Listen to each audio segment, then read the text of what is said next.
परीक्षा के merit list को नियुक्ति के मेरिट लिस्ट से कुछ भी लेना देना नहीं है। ये लोग तो पात्र हुए। एसटीईटी के मेरिट लिस्ट को नियुक्ति के मेरिट लिस्ट से कुछ भी लेना देना नहीं है। और हर नियोजन इकाई अलग अलग रिक्तियां निकालेगी, उसमें लोग अपनी पसंद की जगह के मुताबिक अप्लाई करेंगे और जितने लोग एक जगह अप्लाई करेंगे वहाँ पर वो इकाई उसके हिसाब से मेरिट लिस्ट निकालेगी और उस हिसाब से नियुक्ति होगी। ये सही है कि वो नॉट इन मेरिट लिस्ट और क्वालिफाइड वाला वो एक तरह से अर्थहीन चीज थी, लेकिन उसका एक कहीं मतलब नहीं था जो नॉट इन मेरिट लिस्ट को हम अप्लाई करने का भी मौका नहीं देंगे, ऐसा तो कहीं था नहीं। बिहार एसटीईटी 2019 की परीक्षा को लेकर जो सवालिया निशान हैं वो लगातार बरकरार है। हमारे साथ बिहार के शिक्षा मंत्री विजय कुमार चौधरी मौजूद हैं। सर, जो बहाली प्रक्रिया होनी है, कितने अभ्यर्थी ऐसे हैं जिनको इस बार मौका मिलेगा? 37,000 कुछ सीटें हैं, क्वालिफाइड ज़्यादा हैं और जो मेरिट लिस्ट है वो जो बनी है वो अलग से है। तो ऐसे कितने लोग हैं जो इस बहाली में एलिजिबल हैं इस बार 2019 की इस बहाली में? हमारे समझ से कहीं कोई न कन्फ्यूजन है न कहीं किसी को भ्रम होना चाहिए।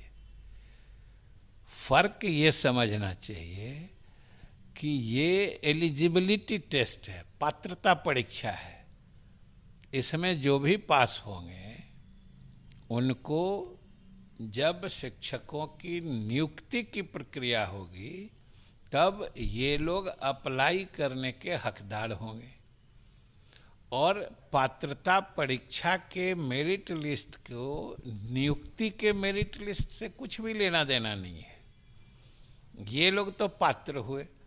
अब फिर जब ये छठे चरण की प्रक्रिया चल रही है, ये पूरी होगी, फिर हम 7वें चरण की वैकेंसी निकालेंगे और अलग अलग नियोजन इकाई जो है, जो हमारे जिला परिषद के हैं या फिर नगर निकाय के हैं, वो हर जिले में अलग अलग रिक्तियां निकलेंगी और उसमें जो लोग भी क्वालिफाइड हैं वो सब अप्लाई कर सकते हैं।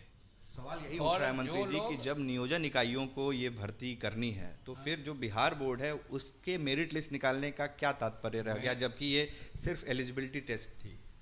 मेरिट लिस्ट तो कोई भी परीक्षा होती है तो मेरिट लिस्ट तो स्वाभाविक चीज है, किसको कितना अंक आया उसका लिस्ट बन जाता है और आप टेक्निकली उसको मेरिट लिस्ट कहते हैं। लेकिन उस लिस्ट से ये तो सभी अभ्यर्थी जानते हैं ना कि वो नियुक्ति का मेरिट लिस्ट नहीं था। नियुक्ति तो होगी, आखिर मान लीजिए कि इस पात्रता परीक्षा में जो सबसे टॉप किए होंगे और अगर उनको सूट करता है कहीं सीतामढ़ी या कैमूर जिला, वो पटना से वैकेंसी निकले उसमें अप्लाई ही नहीं करते हैं, तो वो तो टॉप पर हैं, लेकिन पटना में तो उनसे कम नंबर वाले का हो जाएगा। तो इसलिए कहने का मतलब सिर्फ इतना है कि एसटीईटी के मेरिट लिस्ट को नियुक्ति के मेरिट लिस्ट से कुछ भी लेना देना नहीं है। और हर नियोजन इकाई अलग अलग रिक्तियां निकालेगी, उसमें लोग अपनी पसंद की जगह के मुताबिक अप्लाई करेंगे और जितने लोग एक जगह अप्लाई करेंगे वहाँ पर वो इकाई उसके हिसाब से मेरिट लिस्ट निकालेगी और उस हिसाब से नियुक्ति होगी। ये तो जो मेरिट लिस्ट में है और जो qualified but not in merit list, सबको मौका मिलेगा, बराबर मौका मिलेगा। यही तर्क संगत भी है ना। जो क्वालिफाई कर गए तो उनको तो मौका मिलना चाहिए था ना।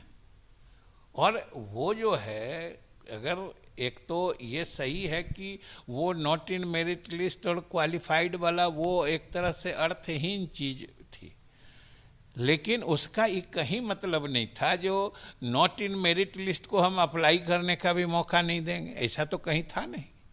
और अभी भी उतने किया गया कि उनको अप्लाई करने का मौका दिया जा रहा है।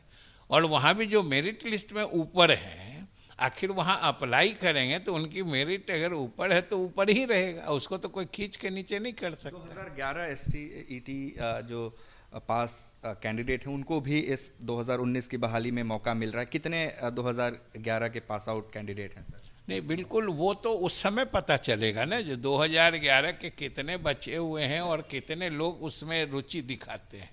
ये सब चीज़ें अब 7वें चरण की जब प्रक्रिया प्रारंभ होगी, सारी चीज़ें, संख्या, कितने 11 के बचे हुए हैं, कितने इसमें से लोगों ने किस जगह रुचि दिखाई, ये सब चीज़ें बाद की है, उस समय आ जाए। मार्च 2021 में जब ये 19 का रिजल्ट आ रहा था तो आपका मुझे वो वाक्य याद है कि जितने लोग पास हुए हैं सबकी नौकरी तय है, क्योंकि जो नंबर ऑफ सीट्स थे उससे कम ही कैंडिडेट पास हुए थे। अब ये स्थिति चेंज हो गई है सर?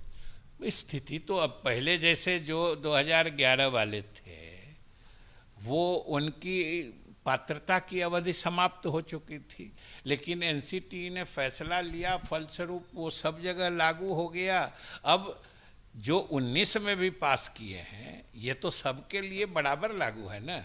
19 में जो पास किए हैं, अगर 7वें चरण में वो अगर कहीं खुदा न खाते कहीं वो नहीं उनकी नियुक्ति हो पाती है तो फिर वो 8वें चरण के लिए भी हकदार होंगे।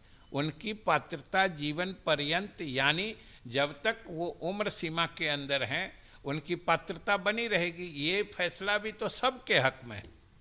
एक आखिरी सवाल, क्या सर ऐसा कोई डेटा है जो ये बता सके कि ऐसे कितने कैंडिडेट हैं जो क्वालिफाइड तो हैं लेकिन मेरिट लिस्ट में नहीं है? क्या कोई ऐसा डेटा? नहीं, डेटा तो सब है, लेकिन इससे क्या फर्क क्या पड़ता है जी? इसमें तो 11 वाले भी आएंगे, क्वालिफाइड वाले भी आएंगे, जो मेरिट लिस्ट है। देखिए, मेरिट लिस्ट कहने का सेंस, कंफ्यूजन सर यहीं से आई, मेरिट लिस्ट से आई। तो आपको लगता है कि बिहार बोर्ड से गलती हुई? नहीं, ये गलती की बात नहीं है ये, लेकिन कोई इसका अर्थ नहीं था।